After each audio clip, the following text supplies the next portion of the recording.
Le voyageur qui découvre l'Algérie s'étonne parfois de lui trouver un relief si accusé. On lui a parlé d'anciens marais, de champs de blé à perte de vue, de vignes étalées sur des cantons, et il découvre une terre formée de mamelons, de plateaux, de pitons, de montagnes. Et c'est là qu'il trouvera quelques-unes des plus grandioses ou des plus pittoresques tranchées ouvertes dans le rocher. Venant d'Alger vers Oran, la montagne lui barre la route. Et bientôt, du côté de Blida, il devine une coupée gigantesque qui rompt la chaîne en 2 tronçons. Au fond de cette tranchée colossale coule l'Oued Chifa. Des générations de touristes depuis un quart de siècle ont rendu célèbres les gorges que l'eau a creusées. Quiconque veut aller vers le sud, vers la Gouate, aux beaux palmiers et le Mzam mystérieux doit les franchir. Et pour cela, la route et la voie ferrée suivent les méandres de la Chifa. Audacieusement accrochée en encorbellement au flanc de la montagne qu'elle a asservie, la route accompagne l'Oued, s'en éloigne en s'élevant, le rejoint en s'abaissant, dans une fantasmagorie constante de jeux d'ombre et de lumière.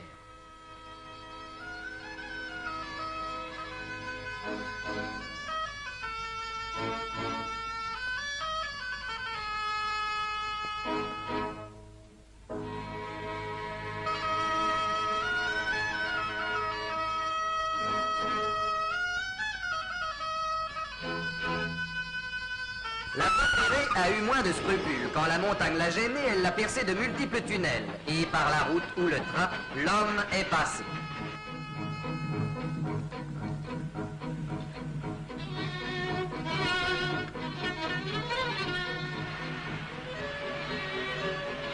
Mais les gorges de la Chifa ne doivent pas leur célébrité seulement à leur sévère grandeur.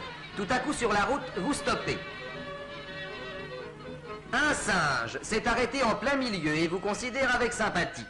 C'est que les gorges de la Chifa abritent depuis 1000 ans et plus de nombreuses bandes de ces mammifères supérieurs aux réflexes humains qui dissimulent au profond des fourrés leurs amours, leur colère et leur haine.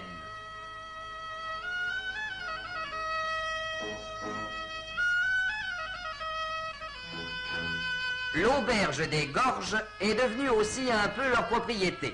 Et l'on peut recommander la prudence à ses hôtes. Les singes de la Chifa ne font pas très souvent la distinction entre le mien et le tien.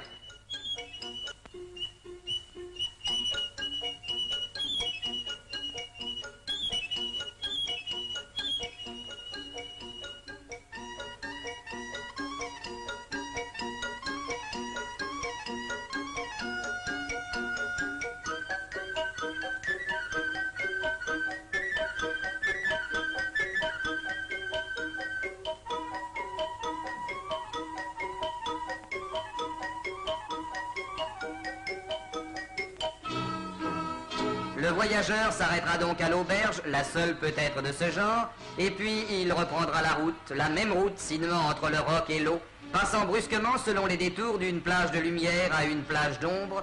Il gardera maintenant le souvenir de la Chifa.